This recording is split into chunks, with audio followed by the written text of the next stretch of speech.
Alrighty, y'all. Today we got a unique one. We're going to keep it pretty simple, and we're just going to give you 6 really good tips that we give a lot of people who benefit. This could benefit you a little bit extra in the cold and flu season, but year round, you probably would benefit from all of these concepts. To do better. To do better. All right, tip number 1. This one is going to be annoying, among probably a few others, but this one's going to be annoying, but I promise you it's going to make potentially the biggest difference in your ability to progress in the gym. Repeat stuff. Repeat stuff. Do the same workout over and over again. Same workout over and over. Every single Monday. Do your same Monday workout. Do your same Monday workout. We don't need that much repetitive stuff. Stop repeating that! There is a huge benefit, the overload principle, the principle of specificity. What else am I missing here? So maybe some other training principles. Don't really matter. The idea is that if you do the same workout, the same reps, the same weight, the same rest time, the same sequence, change the least amount of variables possible. You do that same workout week over week for up to 6 weeks. You're going to see tremendous success that you would not get if you're constantly changing everything. And there's a whole lot of reasons that changing everything all the time cannot be beneficial as much as it is beneficial.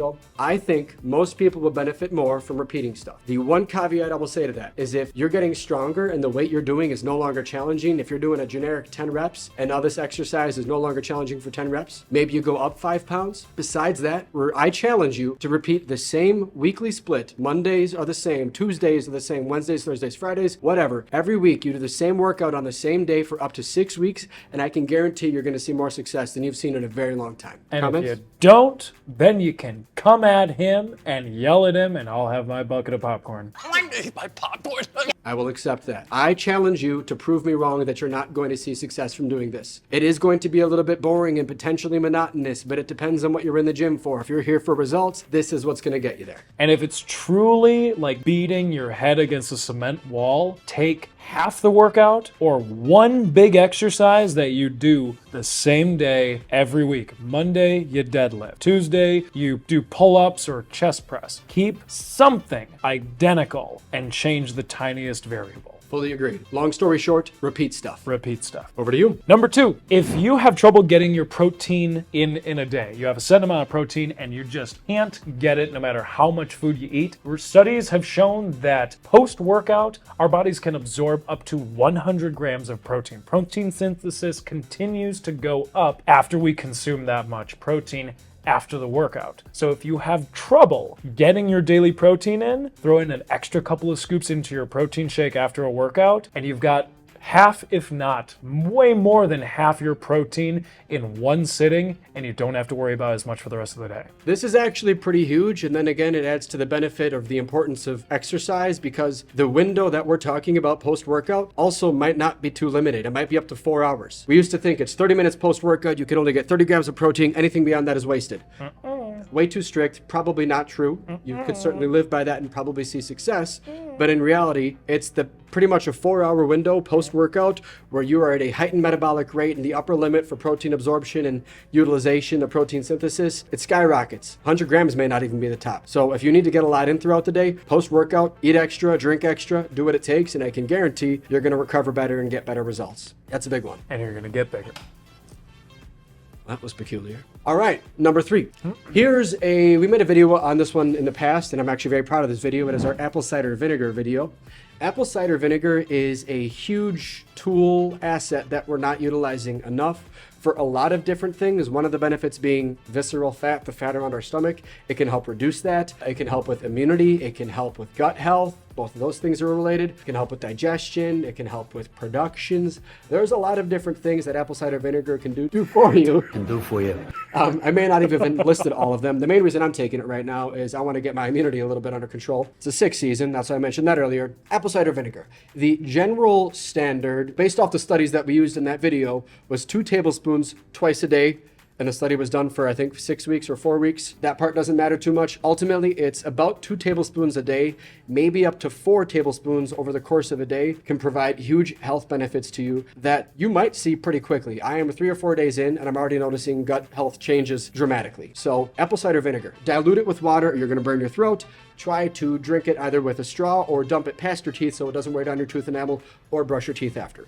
just other little tidbits there. I shoot it back, so. You said something else about that a moment ago. Apple cider vinegar, let's also take that. Oh, yeah. If you have a night where you just shovel down some cake or something super high in sugar, and you know the negative effects are going to hit you. If you take apple cider vinegar after you consume all that sugar, it slows down the absorption of the sugar to where instead of being so much that the body is just going to store it as fat, it can actually prolong it and you're more likely to use the sugar instead of being stored. So, throw down that cake, take a shot of apple cider vinegar, and you're less likely to store it as fat, more likely to use it and burn it off. Good to know.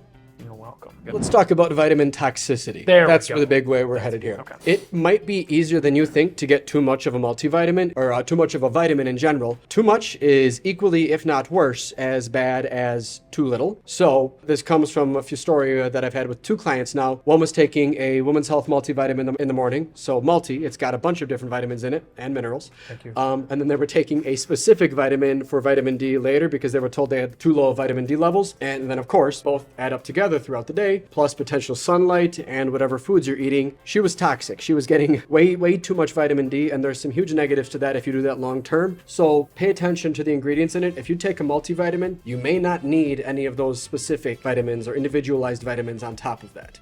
Obviously, consult with a doctor. Maybe they'll say otherwise. Just this is something to at least consider if you have not thought about it at all. You might be feeling down in the dumps because seasonal depression, so you've taken a vitamin D supplement like so many of us Wisconsinites should be doing, but you might have overcorrected and now you're back in the same situation, feeling down in the dumps with seasonal depression because vitamin D toxic. You have too much. Pay attention to the ingredients. Next one's a big one, and this was something I was dealing with for a bit as well. I was not recovering well enough from my workouts. I was feeling fatigued. I was taking a lot more naps. Could there have been other variables at play? Definitely, but this is a few of the things that I noticed. And this goes back to something I learned in school as well, is your workout recovery, your cool down.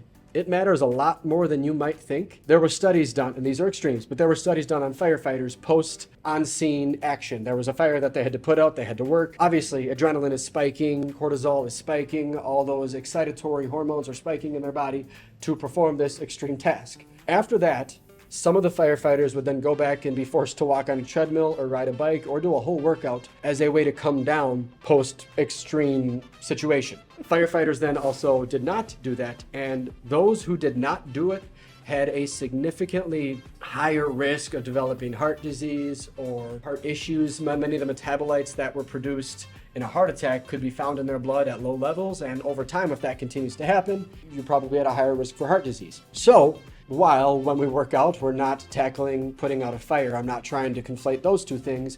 I am saying that if you have an intense workout repeatedly over the next 30 years, you might do more stress to your body than good if you're not giving your body the ability to recover. And sometimes it takes active recovery, actively taking action to bring your recovery state back. Meaning you go for a walk post-workout. You don't suddenly just set down the barbell or hop off the treadmill and just leave after doing sprints or maximum effort lifts. You walk for a little bit. You lift a lighter weight. You stretch. You cool down. You try to bring your sympathetic nervous system, your parasympathetic nervous system back into play and get yourself back into a homeostasis, a ready state. It does a lot more than you might think. And you'll probably get more results if you do this, among other things. On top of that though, if you are someone who comes to the gym and only resistance trains, that's all they do, you don't do any cardio, you might benefit from adding in a little bit of cardio to help you recover between workouts. If you're constantly sore, fatigued, you got central nervous system fatigue where your sleep is impacted, your mood is different, you're lacking hunger, or you're extremely hungry. Who's hungry?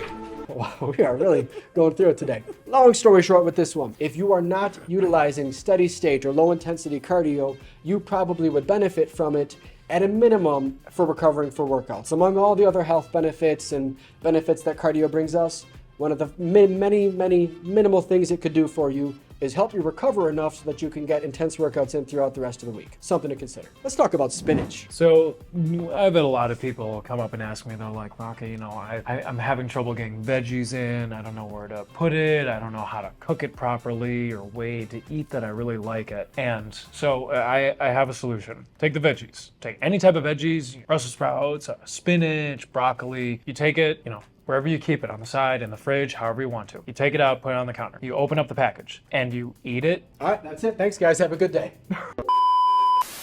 Serious about it. Don't overcomplicate it. One of my favorite things to do, favorite's a weird way to describe it, something that I do. While I'm cooking dinner, I will have my spinach container taken out of the fridge, opened up, and I'll graze. I'll eat like a cow. I'll take a handful with no seasoning on it, nothing else, not a salad. I will just grab a handful of spinach, plop it in my mouth, and eat it. So what he's doing is he's taking the food out of the fridge, he's putting it in, opening up, and he's eating it. Sarcasm aside, it's a lot easier to get your leafy greens in, your fruits and vegetables in than you probably think. And again, it goes a lot farther for your health, for whatever, a whole lot of different things. It will do a lot more for you than you probably think if you're able to get in even a handful a day. Consider that.